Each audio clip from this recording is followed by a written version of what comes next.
Aujourd'hui, je t'optimise l'avancée en Uchi-Uke. Certes, c'est une technique de base, mais si tu me la fais comme un débutant qui apprend, alors que tu es ceinture noire, deuxième dan, troisième dan, quatrième, cinquième dan, là, ça va pas le faire du tout. Alors, dis-toi bien qu'aujourd'hui, je vais t'optimiser ce mouvement particulièrement.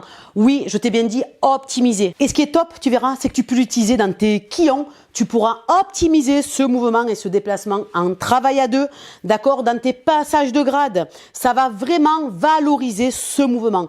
Et si tu as compris ça sur ce mouvement, sur ce déplacement, je te garantis que tu auras beaucoup compris de choses sur les autres mouvements. Tu dois te dire, mais c'est qui elle pour te donner tous ces conseils? Tu es ici sur la chaîne YouTube de Jessica et Sabrina Buil. Nous sommes 5 fois champions du monde et 6 fois champions d'Europe kata. Tu es au meilleur endroit si tu veux booster ton karaté à un minimum de temps. Et crois-moi, si tu écoutes et que tu fais tous les conseils qu'il y a sur cette chaîne, tu vas faire exploser ton niveau de karatéka. Par contre, moi je montre, toi tu regardes, mais pas me regardant sur ton canapé.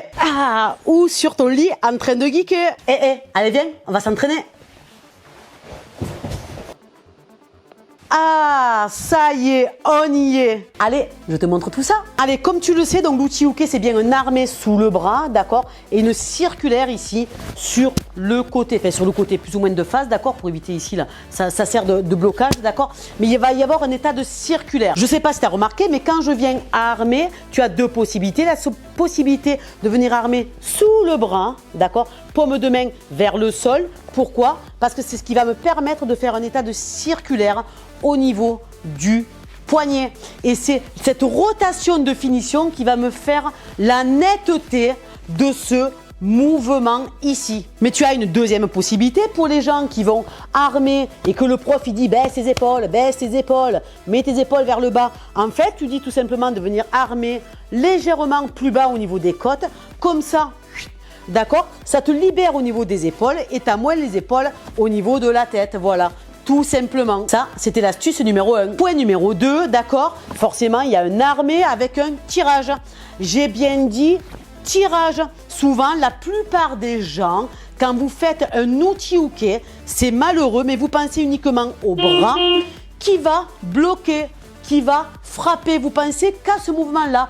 Or, ça va être important, je vais te dire pourquoi dans la suite de la vidéo, de penser au tirage de l'équité.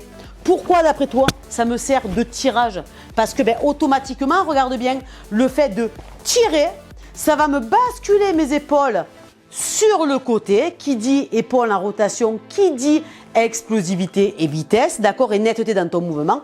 Et en plus, le fait de tirer d'un côté et le bras va partir schlac, en opposition de l'autre, comme si je voulais tirer, d'accord, sur une corde ici, là. Une corde, c'est ça qui va me faire la tension du mouvement. Ça, c'était l'astuce numéro 2. Maintenant, l'astuce numéro 3. Quand tu viens armer ton Uchi-Uke, on va parler de phase aller, phase retour. Dis-toi bien que l'armée, ton muscle, c'est comme un élastique. Plus tu vas le tendre, plus il va partir vite et fort. Si l'élastique, tu le tends un tout petit peu et que tu le lâches, eh bien, il ne se passe rien du tout. Donc, nous, en karaté Shotokan, on a de la chance de pouvoir armer, d'allonger l'armée. Parce que plus tu tends, plus ça va partir vite et fort et sans forcer. Ça, c'était l'astuce numéro 3. Astuce numéro 4, interdiction de t'arrêter pendant l'armée. On ne fait pas je me contracte, 2. Non, on parle ici de relâchement musculaire. Dis-toi bien que moins tu vas forcer, plus tu vas aller vite, plus tu vas avoir de l'impact à l'arrivée. Et le top du top, c'est que tu te fatigueras le moins possible et ça va claquer, ok? Donc, on ne s'arrête pas dans la phase aller, phase retour du mouvement. On ne s'arrête pas. Je laisse partir. Je laisse partir, ok?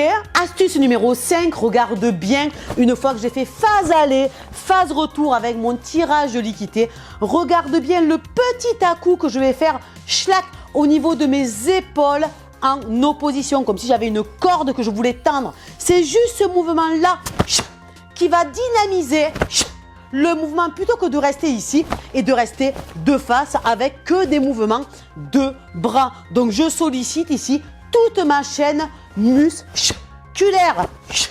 ça, c'est l'astuce numéro 5. Astuce numéro 6, ça va être l'armée. On a parlé de la vitesse aller, vitesse de retour.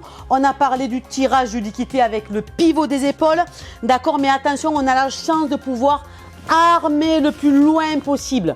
Pourquoi j'arme le plus loin possible? Parce que règle numéro 1, si tu as bien compris, si tu m'as bien suivi depuis le début de la vidéo, ça va être quoi? C'est que plus j'ai de distance à parcourir, plus j'ai le temps de mettre de la vitesse, plus j'ai de la vitesse, plus j'aurai de la puissance. Ça, c'est l'astuce numéro 6. Et cette astuce-là, elle va te servir quand tu vas avancer. Quand je vais avancer en uchi-uke, ça c'est valable que pour un kion, parce que c'est rare quand tu avances en, on va dire en travail à deux, d'accord, ça peut arriver, mais c'est vraiment sur des tirages, quand tu prends le bras d'un adversaire, tu tires en opposition, ça va te servir. Mais c'est pareil, ce tirage-là, il va me servir purement technique, d'accord, il va me servir uniquement à aller chercher et à m'aider à aller vers l'avant. Il m'aide à aller vers l'avant. Je te conseille d'aller voir la vidéo sur le Zenkutsu. Parce que là, tu as vu, j'avance en Zenkutsu. Je ne vais pas te le décortiquer dans cette vidéo. Parce que ce n'est pas le but de cette vidéo. Donc, va voir sur la chaîne YouTube. Il y a une vidéo spéciale pour ça. D'ailleurs, je te la mets ici. Elle sera vraiment complémentaire. Mais quoi qu'il arrive, je pense ici à venir armer. Parce que c'est elle qui va venir me donner de l'élan quand je vais avancer. Mais pourquoi aussi je me sers de cette amplitude? D'accord? Quand je suis ici en travail à deux, comme je disais tout à l'heure, je peux saisir le poing d'un adversaire, l'amener vers moi en même temps, schlac, atemi. D'accord? Ça, je te le montrerai, mais quand il y aura ma soeur. Là, elle n'est pas là aujourd'hui. Astuce numéro 8, ça va être quand tu vas venir armer et déployer. Souvent, tu as les gens qui arment. Moi, je dis, vous pensez à un sabre.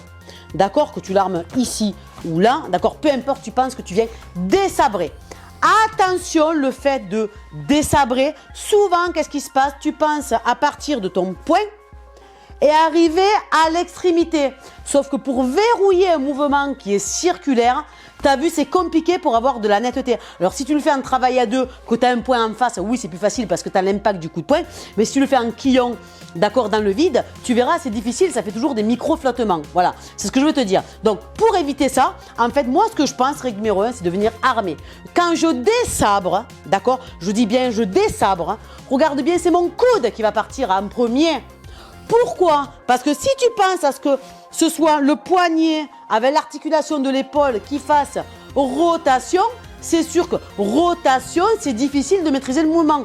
Par contre, si tu penses en premier tirage, d'accord, au niveau de la première articulation, je tire. Après, qu'est-ce que tu as à faire uniquement de là? Tu as uniquement à faire une rotation au niveau du poignet et au niveau du coude. Et tu as le biceps qui va venir t'arrêter le mouvement.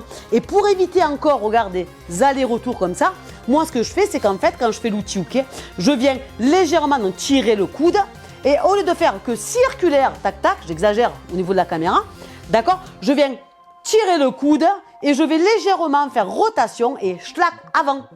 Comme si je faisais un mouvement tchac vers l'avant. Ça.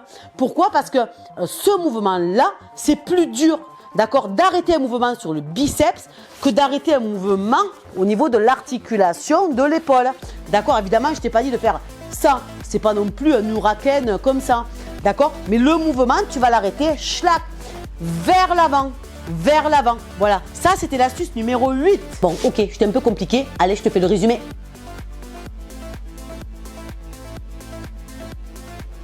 Donc, si je te le résume, règle numéro 1, si tu as bien compris, je viens armer. Quand j'arme soit sous le bras, soit au niveau de la côte. Je viens tendre le bras en opposition. Règle numéro 2, il n'y aura pas de temps de stop. Je vais juste penser à la vitesse aller, vitesse de retour du bras. D'accord? Donc, 1, schlag 2. 1, schlag 2. Astuce numéro 3, une fois que j'ai fait vitesse aller, vitesse de retour et que j'ai amplifié l'armée devant, je viens tirer comme une malade mon iquité de manière à avoir une rotation schlac des épaules. Une fois que j'ai fait ça, il y avait une autre astuce. Une fois que j'ai armé, je ne me suis pas arrêtée. J'ai dégainé, attention, c'est le coude qui vient et après la rotation, je viens tirer mon iquité de manière à avoir une rotation. D'accord? C'est exactement ce que je viens de te dire. De là, Au d'avoir une circulaire, je vais légèrement plomber vers l'avant, plomber, schlac, vers l'avant. Donc, si je te le fais fluide, dans l'avancée, on est ici, je vais avancer, circulaire, avancer, circulaire, avancer, rotation des épaules, je lâche le bras, vitesse aller, vitesse de retour. Allez, cherche-moi à faire tout ça, d'accord? Et tu me mets dans les commentaires la sensation que tu as eue. Un conseil fonctionne étape par étape. Si tu veux travailler la vitesse aller, vitesse de retour, tu fais que ça. Si tu veux travailler l'amplitude avec l'arraché de l'équité, travaille que ça, d'accord? C'est vraiment des astuces, décompose le mouvement et tu verras, tu vas l'optimiser. Ok? Je te dis à dans 15 jours pour une nouvelle vidéo. Gros bisous. Bye bye.